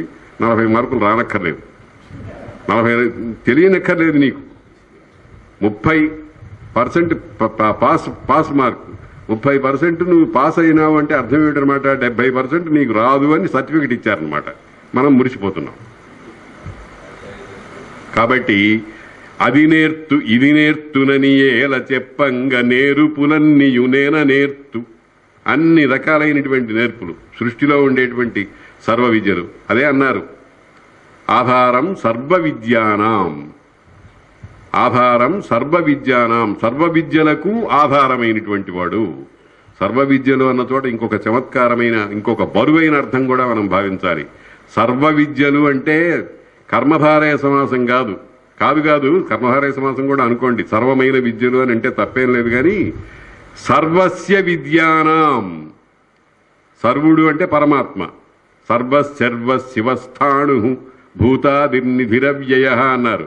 సర్వుడంటే పరమాత్మ. పరమాత్మకు సంబంధించినటువంటి విద్యలన్నీ నాకు వచ్చును అని అన్నాడు. అంటే నేను విద్య మూలభూతమైనటువంటి వాడికి ఎవరి నుండి ఈ విద్యలన్నీ వస్తున్నాయో, ఎవ్వనిచే జనించు జగము ఎవ్వని లోపల నుండు లీనమై ఎవ్వని యందు డిందు పరమేశ్వరుడెవ్వడు మూల కారణం వెవ్వడు అన్నాడే అటువంటి వాడు. కాబట్టి అది నేర్తునిది నేర్తునని ఏల చెప్పంగ నేరుపులన్నీయు నేర్తు అని ఇట్లా నేను శుద్ధమైనటువంటి సత్యమైనటువంటి జ్ఞానాత్మకమైనటువంటి ఆనంద స్వరూపుడైనటువంటి పరమాత్మనురా అని చెబితే ఎవడికైతే అర్థం కాలేదో వాడు బలిచక్రవర్తి. వాడు ఏం చేయాలి? తొక్కిపారేశాడు, పాతాళలోకానికి తన్నేసేశాడు. పాపం ప్రహ్లాదుడు, బ్రహ్మదేవుడు మొదలైన వాళ్ళంతా ఇదంతా అన్యాయం స్వామి, మీరు వాడు భక్తుడు, దాత, గొప్ప దాత, అటువంటి వాడిని నీవు ఇట్లా తొక్కిపారేయటం న్యాయమేనా అని అడిగారు. అడిగితే అప్పుడు స్వామి ఒక చిత్రమైనటువంటి సమాధానం చెప్పాడు. నేనెవరినైతే సంపూర్ణంగా అనుగ్రహింపదలుచుకున్నానో వాని సర్వస్వాన్ని అపహరిస్తాను అని అన్నాడు. ఇదేంటండో, ఇదేం సమాధానం? మనవాడు కొంతమంది కొంచెం ఒక విశ్లేషణ చేస్తూ ఉంటారు. రాముడుట నీకేం కావాలరా అని అడుగుతాట. కృష్ణుట్ట నాకేం తెచ్చావురా అని అడుగుతాట. రాముడు నీకేం కావాలి బాబు అన్నాడు. ఆయన స్పష్టంగా చెప్పనే చెప్పాడు రామాయణంలో. ఏం చెప్పాడు? సహృదేవ ప్రపన్నాయ తవాస్మీతి చ యాచతే అభయం సర్వభూతేభ్యః దదామి ఏతద్వ్రతం మమ. ఒక్కసారి నేను నీవాణ్ణి అని అంటే చాలు, వానికి సర్వభూతముల నుండి అభయాన్ని ప్రసాదిస్తాను అని చెప్పాడు శ్రీరామచంద్రుడు. కృష్ణుడేమన్నాడు? పత్రం పుష్పం ఫలంతో యం యో మే భక్త్యా ప్రయచ్చతి తదహం భక్త్యుపహృతమస్నామి ప్రేతాత్మన. నువ్వు కాస్త నీళ్లు తెచ్చిపెట్టు, ఒక ఆకు తెచ్చిపెట్టు, ఏదైనా సరే తీసుకొచ్చి పెట్టు, హాయిగా తృప్తిగా తింటానయ్యా అన్నాడు. నేను తింటానన్నాడు కానీ నీకు తినిపిస్తాననలా. ఇది కృష్ణుడికి రాముడికి ఉన్న భేదం అని అంటుంటారు. కానీ ఇందులో ఉండేటువంటి తత్వం ఇందులో ఉంది. నేను తీసుకుంటాను. ఇందాక ఏమన్నాడు భగవంతుడు? నేను ఎవరినైతే అనుగ్రహింపదలుచుకున్నానో వాని సర్వస్వమును అపహరిస్తాను అని అన్నాడు. అంటే అర్థమేమిటి? ఇందాక మనం మొదట అనుకున్నామే, మమేతి ద్వ్యక్షరం బంధ నమమేతి చ శాశ్వతం అని. వానిలో మమకారం అనేటువంటి మహాజాడ్యాన్ని తీసిపారేసి వాడికి మమకార రాహిత్య రూపమైనటువంటి సుస్థితిని కల్పిస్తాను అని అర్థం అన్నమాట. అది మనం జాగ్రత్తగా గమనించవలసినటువంటిది. ఈ విధంగా వేదార్థ ఉపబృంహణం చేస్తూ ఉంటాయి పురాణాలు, ఇతిహాసాలు మొదలైనవన్నీ కూడా. అలాగా అనేకమైనటువంటి కథలు. కుచేలోపాఖ్యానం అంతే. కుచేలోపాఖ్యానంలో ఏమిటి? ఆయనకి ఏమీ అపేక్ష లేదు, వైరాగ్యం. ఆ వైరాగ్యం అనేటువంటిది ఎంత పుష్కలంగా ఉంటే అంతగా వాడు అభివృద్ధిలో పొందుతాడు. అతడు వెళ్ళి కృష్ణుడి దగ్గరికి వెళ్ళి ఏమన్నా అడిగాడండి? ఏమయ్యా ఏం తెచ్చిపెట్టావని అడిగాడు కృష్ణుడు.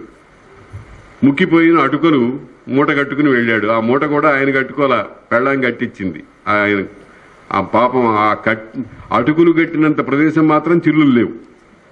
ఆయన పేరే కుచేలుడు, కుత్సితమైన చిల్లుల వస్త్రం కలిగినటువంటి వాడు.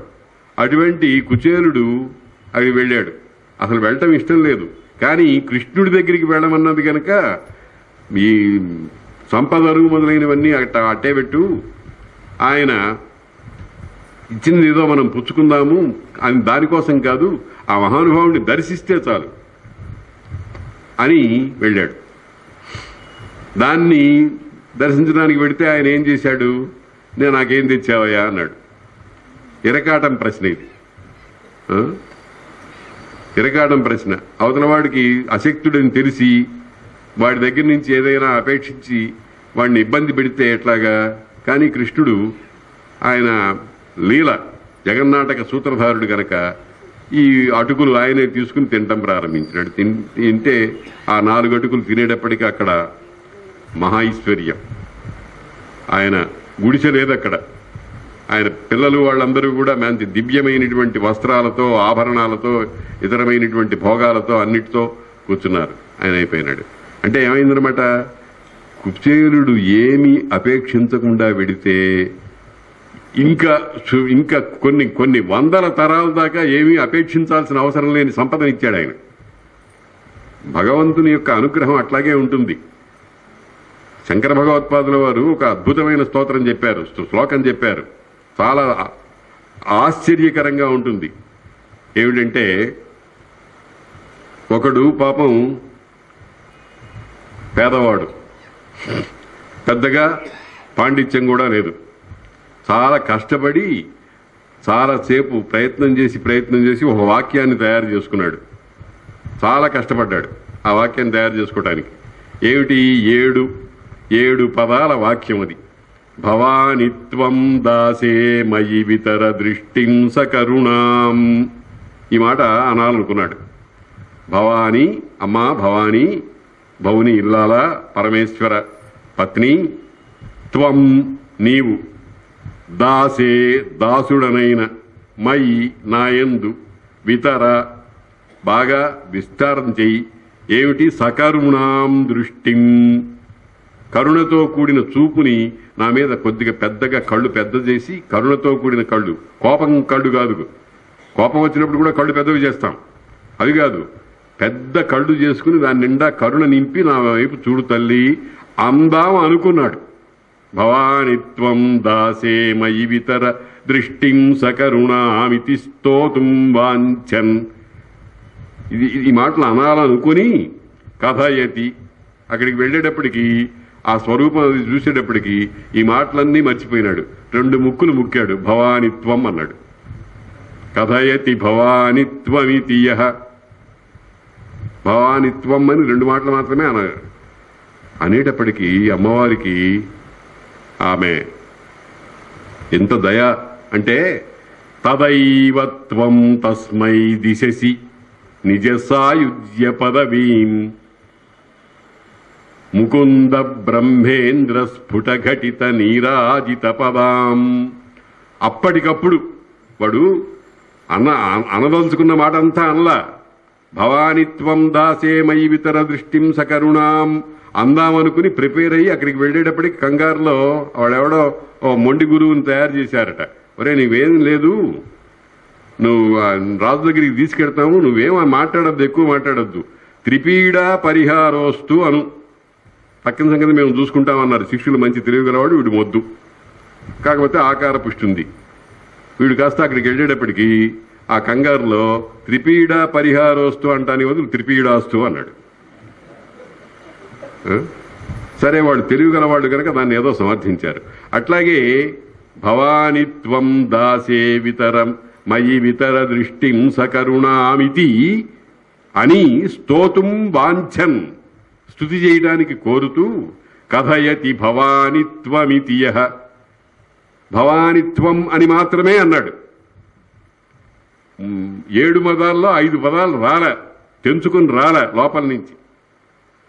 అప్పుడు ఆ తల్లి ఎంత గొప్పదంటే తదైవ, అప్పటికప్పుడు, తస్మై ఆధవకి ఆ 2 మాటలు ముఖ్య వాడికి, 7 పదాలు అనలేని వాడికి తస్మై అంటే అందులో అర్థం ఉందన్నమాట. ఆ పూర్తి వాక్యం అంతా చదవలేనటువంటి దౌర్భాగ్యుడికి ఏమి దిశేసి ఇస్తూ ఉంటావు, ఏమిటి? నిజ సాయుజ్య పదవీం, తనదైనటువంటి సాయుజ్య పదవి అంటే తనతో ఒకటి అయిపోయేటువంటి స్థానాన్ని వాడికి ఇచ్చేసిందిట. అంటే ఇప్పుడు అక్కడ వాడు భవానిత్వం అన్నవాడు లేడు, అమ్మవారే ఉంది వాడిలో. అమ్మవారి ఆవేశించేసింది, అమ్మవారి స్థితి వాడికి వచ్చేసింది. దాన్నే సాయుధ్యం అంటారు. ఆ సాయుధ్య పదవిని ఇచ్చిందిట.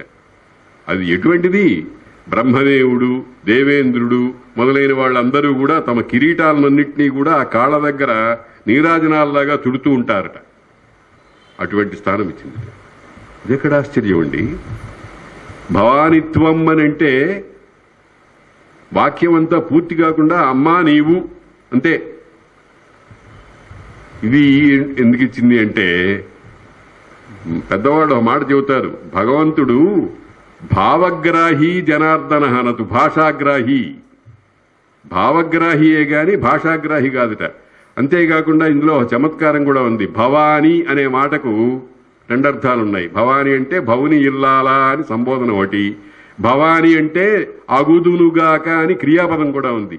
నువ్వేమన్నావురా? త్వం భవాని అన్నావుగా, నువ్వు నేనవుతాను, అదే అయినావు అన్నాడు. అది కాబట్టి కుచేలుడికి భగవంతుడు ఏం చేశాడు? వాడు పిల్లల్ని భార్యని పోషించుకోవడానికి ఏదో కొంచెం పాటి ధనమో ధాన్యమో లేకపోతే భూమియో లేకపోతే కాస్త వ్యవసాయం చేసుకోవడానికి ఎద్దులు మొదలైనవో ఏదో ఇస్తాడు. ఇస్తే అది కూడా తన భావనలో లేదు. అటువంటి వాడికి మహాభోగాలు ఇచ్చేసేసాడు. దాన్నే ఏమంటారు? దాన్ని కూడా శంకర భగవత్పాదులు వారు చాలా చక్కగా చెప్పారు. చాలామంది సృష్టిలో అభయ వరద ముద్రలు పడతారట. ఒక చేత్తో అభయ ముద్ర, ఇంకో చేత్తో వరద ముద్ర. అభయ ముద్ర అంటే నీకేం భయం లేదు అని ఫోజు పెట్టడం, వరంను కావాల్సిన వరాలన్నీ ఇస్తాను అని ఈ రకంగా చేయి పెడతారు. కానీ అమ్మవారికి అది అక్కర్లేదుట. శరణ్య అడిగిన దానికంటే అత్యధికమైన సంపద ఇవ్వటానికి కానీ రక్షించడానికి కానీ నీ చరణములే సమర్థమైనవి. త్వదన్యః పాణిభ్యామభయవరదో దైవతగణ త్వమేకానైకాసి. నువ్వు ఒక్కదాని మాత్రం అంట ముద్రలు పట్టాల్సిన అవసరం లేదు. భయాత్ త్రాతుం దాతుం ఫలమపి చ వాంఛా సమధికం. అడిగిన దానికంటే అపేక్షించిన దానికంటే అత్యధికమైనటువంటి ఫలితం ఇవ్వటానికి గాని భయాన్ని నుండి రక్షించటం గాని జనని తవ చరణావేవ నిపుణవు. నీ పాదములే చేతుల దాకా అక్కర్లేదు అని అన్నారు. కాబట్టి భగవంతుని యొక్క అనుగ్రహం అనేటువంటిది ఆ విధంగా ఉంటుంది. దాన్ని ప్రతిపాదించారు. మా అందరూ లోకమంతా ఏమనుకుంటారు? బలిచక్రవర్తిని పాడు చేశాడు అనుకుంటారు. భగవంతుడు ఏం చేశాడు? భగవంతుడికి ఆ పాతాళ లోకాన్ని తొక్కేసి అక్కడ ఉంటే ఈయన కాపలా పోయి కూర్చున్నట్ట శ్రీ మహావిష్ణువు. ఏం భాగ్యం అండి అది. కాబట్టి భగవంతుని యొక్క అనుగ్రహం ఆ రకంగా ఉంటుంది. అందుకనే ఇవన్నీ భగవంతుని యొక్క అనుగ్రహం. నిరోధం అంటే దుష్టుల్ని శిక్షించటం. శిశుపాలుడు మొదలైన వాళ్ళని శిక్షించాడు. ఇంకా అనేక రాక్షసుల్ని, మరి కరీంద్రుణ్ణి గజేంద్రుణ్ణి రక్షించడానికి మొసల్ని కరుణా సింధు శౌరి వారిచరమున్ ఖండింపగా పంపే సత్వరితా కంపిత భూమి శైలం. ఆ చక్రాన్ని దాన్ని పంపించి దాన్ని నాశనం చేశాడు అన్నారు. దీన్నంతా నిరోధము అని అంటారు. నిరోధం అంటే దుష్ట సంహారం. భగవంతుడికి 3 కర్తవ్యాలున్నాయని ప్రకటించారు. భగవంతుడే ప్రకటించాడు. ఏమిటా 3 కర్తవ్యాలు? దుష్ట శిక్షణ, శిష్ట రక్షణ, ధర్మస్థాపన. ఈ 3 కర్తవ్యాలు అనేక విధాలుగా భాగవతంలో చెప్పిన విషయాన్ని మనకు ప్రతిపాదించినటువంటి గ్రంథజాలం భాగవతం. ఇంకా అనేకమైనటువంటి అద్భుతమైనటువంటి కథలు. ఈ ధ్రువోపాఖ్యానం ఉంది. ఆ ఇతరమైనటువంటి రంతిదేవుడి కథ ఉంది. అవన్నీ కూడా వేదార్థ సముపబృంహణాలే.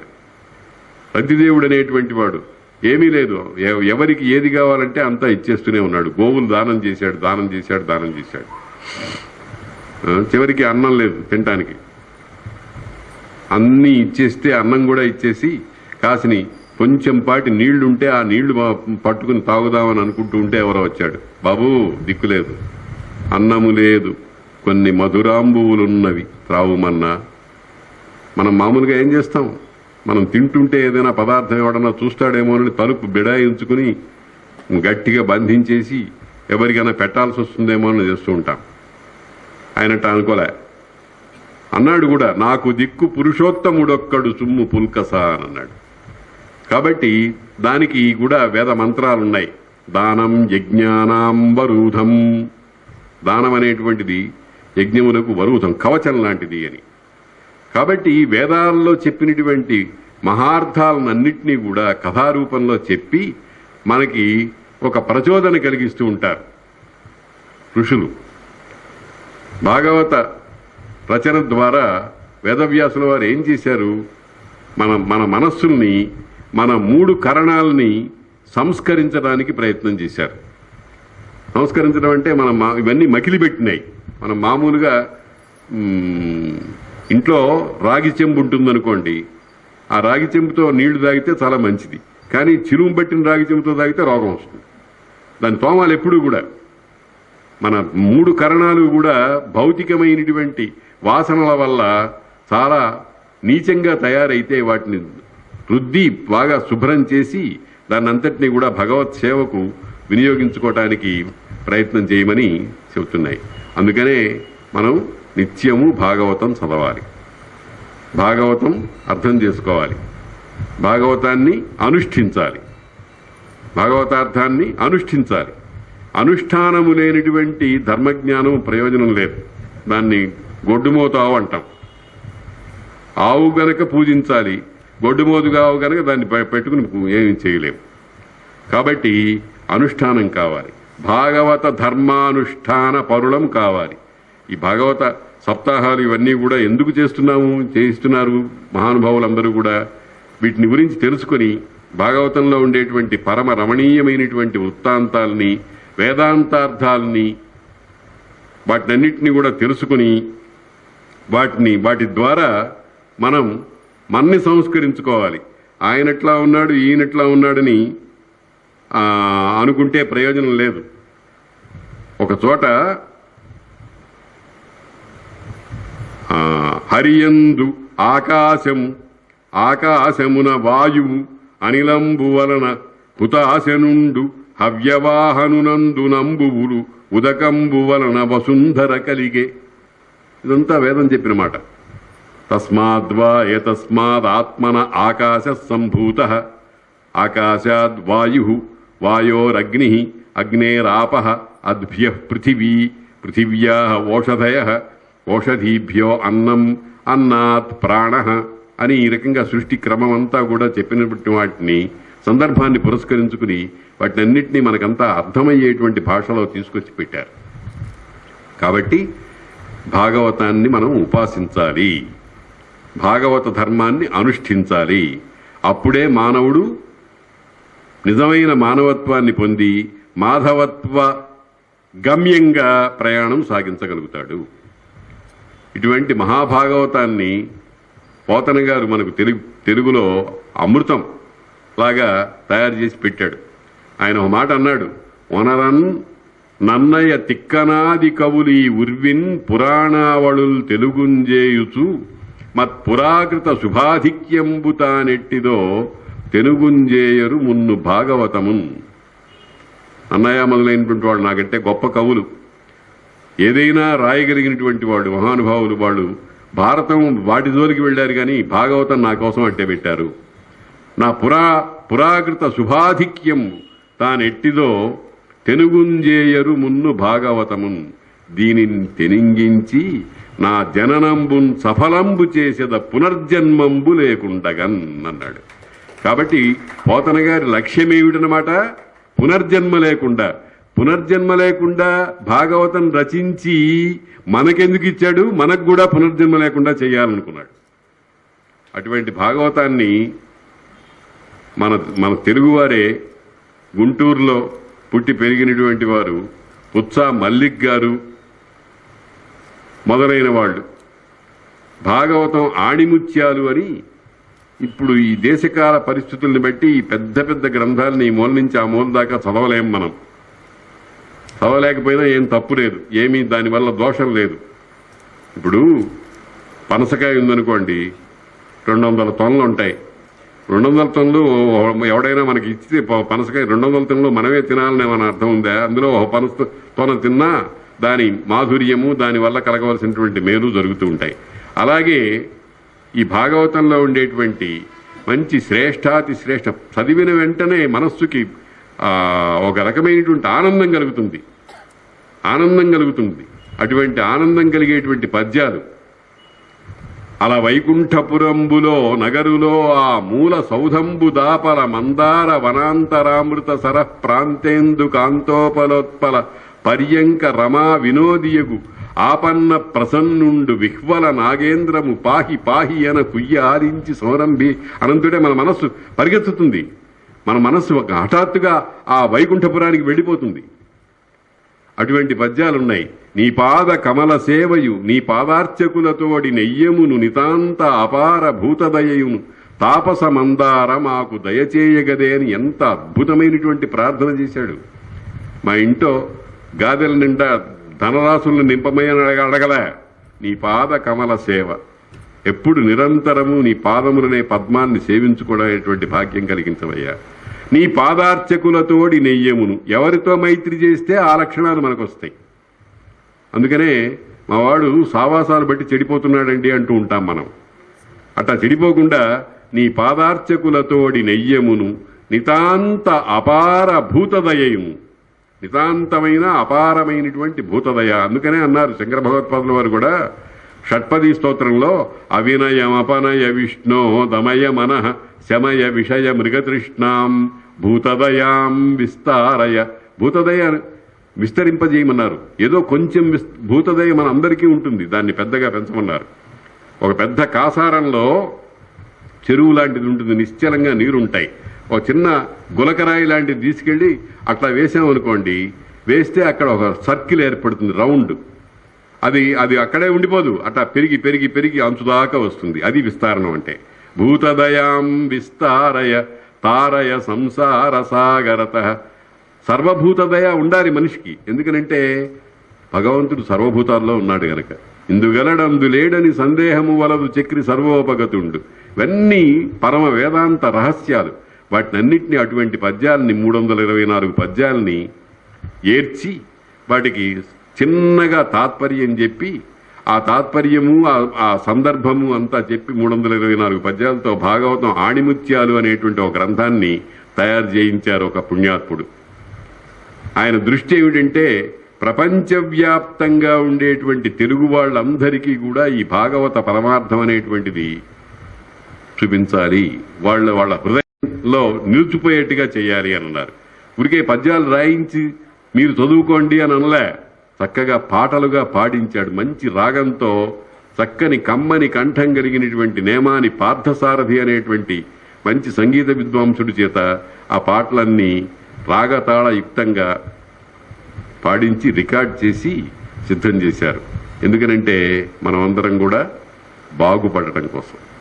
ఎవరో చమత్కారంగా ఒక మాట అన్నాడు, భాగవతం 4 సార్లను ఏమవుతుంది, బాగవుతామని మాట అవుతుంది. మనందరం బాగుపడటానికి పనికొస్తుంది. అటువంటి ప్రయత్నం భాగవతం ఆణిముత్యాలు అనేటువంటిది ఒకటి. ఒక మహానుభావుడు, ఆయన నాసాలో ఇంజనీర్ లాగా పనిచేసేటువంటి ఆయన పట్టించుకున్నాడు దీన్ని. మనం దీన్ని ఆధారంగా చేసుకుని 324 దగ్గర ఆగిపోవాలని కాదు, ఇది ఆధారంగా ఇందాక నేను చెప్పినట్టుగా ఆ కాసారంలోని అలలు అలా అలా అలా అలా వెళ్ళినట్టుగా మొత్తం భాగవతంలో ఉండేటువంటి పద్యాలన్నింటినీ కూడా హృదయంలోకి చేర్చుకున్నట్టయితే మనం భాగవతులం అవుతాం, ఉత్తమ భాగవతులం అవుతాం. భాగవతం అవటం అంటే భగవంతుణ్ణి చేరుకుంటాం. భగవంతుణ్ణి చేరుకోవడం అంటే జన్మరాహిత్యం, కర్మరాహిత్యం, దేహరాహిత్యం, సంబంధరాహిత్యం, ఏం లేదు. దాన్నే కైవల్యము అంటారు. కేవలత్వము అనేటువంటి స్థితి వస్తుంది. అటువంటి మహోదాత్తమైనటువంటి కార్యం తలపెట్టి దానికి ఒక స్వరూపం కల్పించి సిద్ధం చేసి సిద్ధాన్నంలాగా మనకు పెట్టినటువంటి పుచ్చా మల్లిక్ గారు, మరి భాగవతుల కుటుంబం వారు కూడా దానికి చాలా గొప్ప దోహదం చేశారు. ఆనందమోహన్ గారు మొదలైనటువంటి వాళ్ళందరూ కూడా దీన్ని సిద్ధం చేసి ఉంచారు. మనం దాన్ని ఉపయోగించుకోవాలి. స్వస్తి ప్రజాభ్యః పరిపాలయంతాం న్యాయ్యేన మార్గేణ మహీం మహీషాః గోబ్రాహ్మణేభ్యః శుభమస్తు నిత్యం లోకాః సమస్తాః సుఖినో భవంతు. కాలే వర్షతు పర్జన్యః పృథివీ సస్యశాలినీ దేశోయం క్షోభరహితో బ్రాహ్మణాః సంతు నిర్భయాః. ఈ 324 పద్యాలు వచనంతో సహా కమ్మని కంఠంతో పాడి రికార్డ్ చేసినటువంటి సీడీలు దొరుకుతున్నాయి. ఈ పుస్తకం కూడా దొరుకుతోంది. మనమందరం కూడా అయిపోయినాయి అయ్యో అని అనకముందు స్వాయత్తం చేసుకుని మనం ఈ యాత్రలో జీవుని దేవ పాద సమీప యాత్రలో దీన్ని పాధేయంగా ఉపయోగించుకోవాలని మీ అందరికీ మనవి చేస్తున్నాను. సెలవు.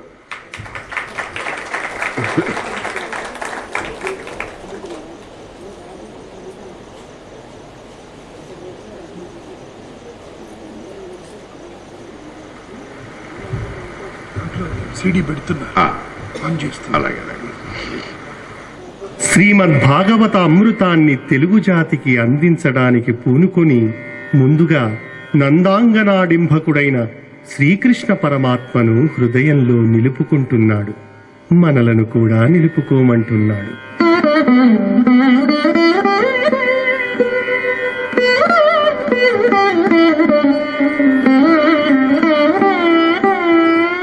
శ్రీ కైవల్య పదంబు చేరుటకునై చింతించెదన్ లోకరక్షైకారంభకు భక్త పాలన కళా సంరంభకున్ దానవోద్రేక స్తంభకు కేళిలోల విలసదృగ్జాల సంభూత నానాకంజాత భవాండ కుంభకు మహానందాంగనాడింభకుం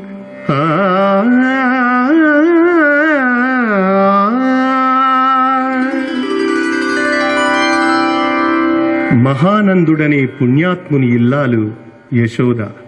ఆ ఇద్దరిని అనుగ్రహించడానికి వారి ముద్దు బిడ్డడుగా వారిని చేరుకున్నాడు కన్నయ్య.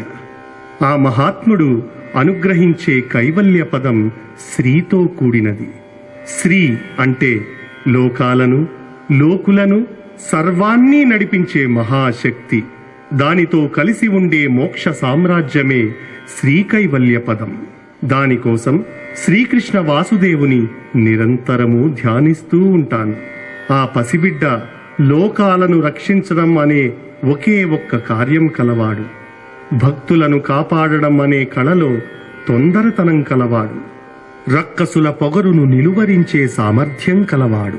ఆటలలో అందంగా కదలాడుతున్న చూపుల సముదాయంతో రూపొందిన అనేక బ్రహ్మాండాలనే కుండలు గలవాడు.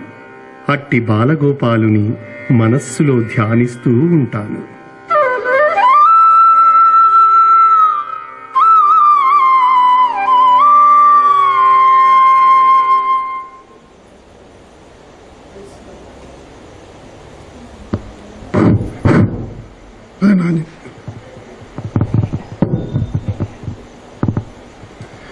గురుదేవుల్ని భాగవతుల ఆనందమోహన్ గారు వచ్చి వస్త్రాలతో